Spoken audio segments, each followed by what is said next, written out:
जय हिंद दोस्तों, स्वागत है आपका एक और न्यू वीडियो में। तो आज की वीडियो काफ़ी ज़्यादा इम्पोर्टेंट होने वाली है क्योंकि आज हम बात करेंगे 2024 के लोकसभा इलेक्शंस की वजह से 2025 में हो रही एक बड़ी कंट्रोवर्सी के बारे में। राहुल गांधी ने हाल ही में इलेक्शन कमीशन ऑफ इंडिया पर सीरियस एलिगेशन लगाए हैं कि उन्होंने बीजेपी और मोदी सरकार के साथ मिलकर वोट चुराए हैं, फेक वोटर्स, डुप्लीकेट एंट्रीज, मतलब सीधा सीधा ये मामला है वोट चोरी का। तो आज की वीडियो में हम जानेंगे इस वोट चोरी मामले में कितनी सच्चाई है, क्योंकि ये छोटा मोटा मामला नहीं है, क्योंकि ये मामला सीधे सीधे देश की डेमोक्रेसी पर सवाल उठाता है। तो चलिए सब कुछ जानेंगे आज की वीडियो में, तो वीडियो को शुरू करते हैं। दोस्तों, 2024 में अप्रैल से जून तक लोकसभा इलेक्शन हुए थे। नरेंद्र मोदी की बीजेपी ने 240 सीटें जीती, लेकिन उनके पास मेजॉरिटी नहीं थी। उन्हें अलायंस के साथ गवर्नमेंट बनानी पड़ी। ओपोजिशन की इंडिया अलायंस, जिसमें कांग्रेस शामिल है, उन्हें 99 सीट्स मिली। राहुल गांधी जो लीडर ऑफ ओपोजिशन है, उन्होंने ये कहा कि रिजल्ट्स और बेहतर हो सकते थे, लेकिन ईसीआई ने फ्रॉड किया। तो एक काफ़ी बड़ा इल्ज़ाम है ईसीआई के ऊपर। राहुल गांधी ने 7 अगस्त 2025 को एक प्रेस कॉन्फ्रेंस में एटम बम जैसा एक्सपोज किया। उन्होंने डाटा दिखाया कि ईसीआई ने बीजेपी की हेल्प से फेक वोट्स डाले। चलिए डिटेल में जाते हैं। राहुल गांधी ने मेनली कर्नाटक के बेंगलोर सेंटर लोकसभा सीट का एग्जाम्पल दिया। महादेवपुरा असेंबली सेगमेंट में एक काफ़ी बड़ा फ्रॉड हुआ। बीजेपी ने वहाँ नैरो मार्जिन से जीत हासिल की, लेकिन कांग्रेस का क्लेम है कि 1,250,000 फेक वोटर्स थे। तो टोटल 5 कैटेगरीज बताई गई वोट फ्रॉड की, जैसे कि डुप्लीकेट वोटर्स, फेक और invalid address, bulk voters at single address, invalid photos, misuse of form 6। तो चलिए इनको एक एक करके जानते हैं। पहला है डुप्लीकेट वोटर्स, 11,965 केस, जहां एक ही पर्सन मल्टीपल टाइम रजिस्टर था। एग्जाम्पल, आदित्य श्रीवास्तव नाम का वोटर कर्नाटक, यूपी और महाराष्ट्र में वोट डाल रहा था। राहुल गांधी ने उनकी फोटो भी दिखाई, जहां same face, same details but different ID. लेकिन सबसे बड़ी चौंकाने वाली बात यह है कि कुछ टाइम बाद यूपी और महाराष्ट्र के इलेक्शन कमीशन थे, जो उनका स्टेटमेंट आया, महाराष्ट्र का स्टेटमेंट, कि इस नाम के बंदे ने यहाँ कोई वोट ही नहीं डाला। और यूपी की तरफ से जवाब था कि हाँ एक ऐसा बंदा है, लेकिन जो डिटेल्स आप बता रहे हो वो बिल्कुल सेम नहीं है, डिफरेंट डिटेल्स है। तो क्या राहुल गांधी ने यहाँ पे झूठ बोला? और सेकंड था फेक और इनवैलिड एड्रेसेस, 40,009 वोटर्स जिनके एड्रेस एग्जिस्ट ही नहीं करते, जैसे हाउस नंबर 0। ये हाउस नंबर 0 काफ़ी बड़ा क्वेश्चन बन रहा था जब तक इलेक्शन कमीशन ने इसका जवाब नहीं दिया था। तो अब आप देखो इलेक्शन कमीशन ने इसका क्या जवाब दिया।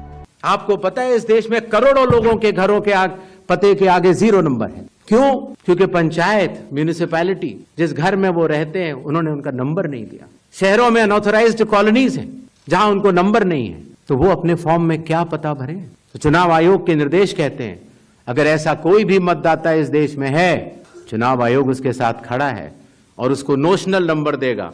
और चूंकि कंप्यूटर में जब उसको भरते हैं तो वो 0 दिखता है। तो ठीक है, ये बात तो क्लियर हो चुकी है कि हाउस नंबर 0 क्यों होता है। और थर्ड था bulk voters at single address, 10,452 cases, जहां एक ही हाउस में डिफरेंट फैमिलीज रजिस्टर थी। एग्जाम्पल के लिए 1 बेडरूम फ्लैट जिसमें 46 लोगों की एंट्री थी। और जैसे ही राहुल गांधी की ये चीज़ें वायरल हुई, तो जो ये बल्क वोटर्स वाली बात है, मतलब सिंगल एड्रेस पे इतने सारे वोटर्स का होना, तो इसका कोई मतलब आप ऐसे बोल सकते हो, इसका कोई वो ही नहीं मिला, प्रूफ ही नहीं मिला कि भाई, क्योंकि इन्होंने जो एड्रेस बताया वो लोग ही सामने आ गए और पता चला कि वो तो 3 या 4 लोग ही उस घर में। आप टोटल मतलब 46 लोगों को आप कैसे बता सकते हो? देखो, मैं कोशिश करूंगा जितने प्रूफ मुझे मिल सके इन चीज़ों के बारे में, भले ही वो कांग्रेस को सपोर्ट करते हो या बीजेपी को सपोर्ट करते हो, उससे फ़र्क नहीं पड़ता, क्योंकि ये एक बड़ी चीज़ है। वोट चोरी होना काफ़ी बड़ी चीज़ है अगर ये हो रही है तो। लेकिन अभी तक तो जितना हमने कवर किया है उसमें तो कुछ ऐसी चीज़ हमें पता नहीं चली कि वाकई में वोट चोरी हो रहे हैं। और चौथा है इनवैलिड फ़ोटोज़। 4132 वोटर्स जिनकी फ़ोटो मिसिंग है या मिसमैच है, मतलब फेस मैच नहीं करता।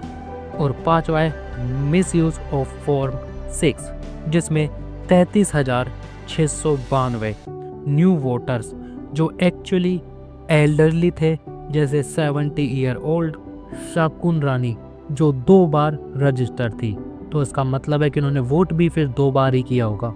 हाँ, और कुछ टाइम पहले मैंने कांग्रेस लीडर की एक वीडियो देखी थी जिसमें वो बता रहे थे कि एक फादर के मतलब एक कोई संत नहीं, मतलब पंडित टाइप आदमी थे, तो उनके कोई 40-50 बच्चे हैं।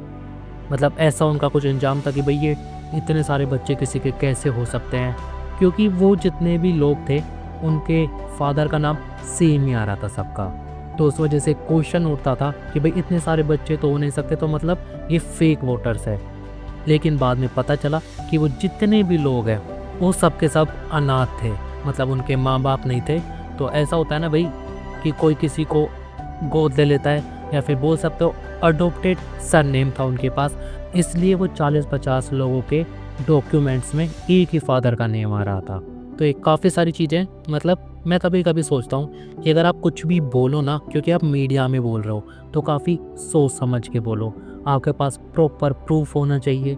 और एक वीडियो और देखी थी मैंने जहाँ पे आई थिंक एक औरत थी, वो राहुल गांधी से कुछ बता रही थी कि भाई हमारी वोटर आईडी है उसको बंद कर दिया गया है, और काफ़ी सारी प्रॉब्लम्स, मतलब पूरी खुद की वो बता रही थी, वो भाई ये सब ऐसे ऐसे हो रहा है।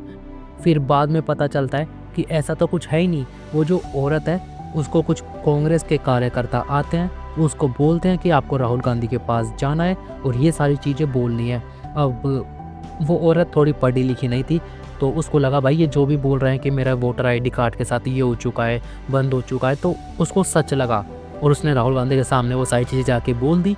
फिर जब बाद में ये चीज़ वायरल हुई तो उसने देखा कि अरे यार ये तो झूठ बोल रहे हैं, मतलब सीधा सीधा, मतलब बस इनको तो एक वीडियो बनानी थी, तो इन्होंने राहुल गांधी के सामने ले जाके मेरे से बस ये बोलने को बोल दिया, मैंने बोल दिया। तो वो वीडियो भी आप देखो एक बार। हमारा नाम है रंजू देवी, नौहट्टा प्रखंड से आया हूँ, चफला गांव से। पति के नाम है सुधीर राम। हमारे वोटर लिस्ट में हमारे घर के परिवार के 6 गो के नाम कट गया है।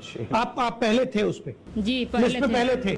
ये नया वाला जो बना लिस्ट उसमें नहीं आया है। हमारा वार्ड जो है और पंच है, अरे वार्ड सचिव हैं, वो दोनों निकाल के लिस्ट लाए, उसमें हमको बोले आपको 6 आदमी के नाम नहीं है, चलिए वहाँ पर आ रहे हैं राहुल गांधी, तेजस्वी यादव, उनसे मिल लीजिए और अपना नाम जुड़वा लीजिए। तो हम लोग देहात के औरत हैं, गंवार लोग हैं, जो जैसा कहता है वही न सुनेंगे। हम लोग गए वहाँ, तो वहाँ भी बोला उन लोग के बोलना राहुल गांधी से कि हम लोग के 6 आदमी के नाम नहीं है, पुराना लिस्ट में था, नया वाला में नहीं है। तो वही बात हम वहाँ जाकर बोले हैं। अभी आपको बीएलओ के द्वारा दिखाया गया लिस्ट नया वाला जो 1 अगस्त 2025 को प्रकाशन हुआ है, उसमें अपना नाम अपना पाया? हाँ, और अपने परिवार के सदस्यों का नाम पाया आपने? सबको नाम पाया। आई थिंक मुझे लगता है कि राहुल गांधी को खुद की पूरी टीम चेंज करनी चाहिए, जो उन्हें वाकई में सही नॉलेज दे, उनकी पीआर अच्छे तरीके से करे, और जो भी उनके स्क्रिप्ट लिखता है ना, मतलब जो भी वो भाषण देते हैं, जो भी उसके स्क्रिप्ट लिखता है भाई, उसको काफ़ी ज़्यादा इम्प्रूवमेंट की ज़रूरत है। ओके, तो ECI का रिस्पॉन्स देख लेते हैं। तो ECI ने स्ट्रांगली डिनाई कर दिया। Chief election commissioner Gyanesh Kumar ने कहा जो भी एलिगेशंस उन पर लगाए गए हैं वो एकदम गलत है और इनकरेक्ट है। उन्होंने राहुल गांधी से कहा कि उन्हें प्रॉपर एक कंप्लेन करनी चाहिए थी इसकी, क्योंकि ये कोई तरीका नहीं कि आप जाते हो एक प्रेस कॉन्फ्रेंस रखते हो और PPT चला देते हो। अगर आपको वाकई में लगता है फेक वोटर्स आए हैं तो आपको पहले ही कंप्लेन करनी चाहिए थी। आप इतनी लेट ये ड्रामा क्यों कर रहे हो? तो उन्होंने कहा कि आप एक ओथ पर साइन करो जिसमें आपको पता होना चाहिए कि आप जो एलिगेशन लगा रहे हो उन सब के प्रूफ आपके पास हैं और आपको इसके परिणाम भी पता होने चाहिए कि अगर आप गलत निकलते हो तो।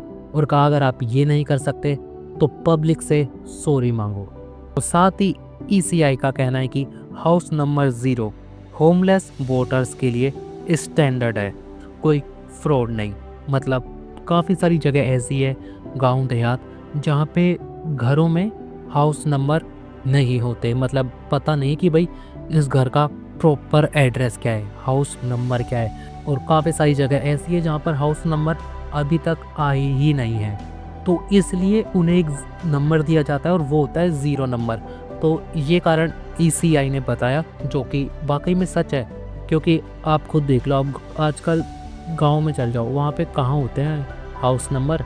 तो चलो गांव की बात तो छोड़ो, आजकल शहरों के भी कुछ इलाके, मतलब हर इलाके की बात नहीं कर रहा, कुछ इलाके गिने चुने जो कुछ अलग हट के रहते हैं शहर से, थोड़ा कोने में हो गए, थोड़ा अलग जगह पे हो गए, तो उनमें भी हाउस नंबर नहीं होते।